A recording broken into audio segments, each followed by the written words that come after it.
siya. Yung inasimbol ko. Yung aking inasimbol. Ayan na siya, oh. Save sa space. Oh, dyan na lang siya. Nakahanging siya. O, diba? Nakasave ako sa space. Dito to dapat. Dati kasi dito to nakalagay. O, yan. Ang nilagay ko ay pagkain na lang. Yan ang aking biit. Naka-ready to sing na. Inayos ko na, oh. Naka-ready na yan siya. Tinakpan ko kasi para hindi malikabukan. Hanggang dyan na lang siya dyan. Yan ang aking baby. Hi, baby! Baby! Yan. Aking tubig. Ang aking susi. Baka makalimutan ko. Laging dala ko to pag lumabas ako. At baka ako ay masarahan.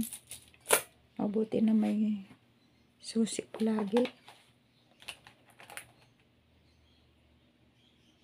Ayan. Ayan ang aking upis-upis. Ayan. Ang aking upis-upis. Pangit naman at wala naman signal. Kaya yan. Pero mas okay na yung walang signal kaysa walang bahay. Kaysa walang matulugan. Okay lang. Mayroon naman kahit papano. Hindi naman talaga zero. Ang baby namin. O, tinan mo ang ganda. O. Hello, baby! Si baby na maulag. Si baby na maulag. O. Kamukha ko yata itong si baby nung bata ako. Parang ganito ang mukha ko nung bata ako eh. Bilog ang mata. Bilog ang mata daw. Bilog ang mata, bilog ang mukha. Nakaipit pa. Katuwa. Balikan natin ito. Aking inasimbol.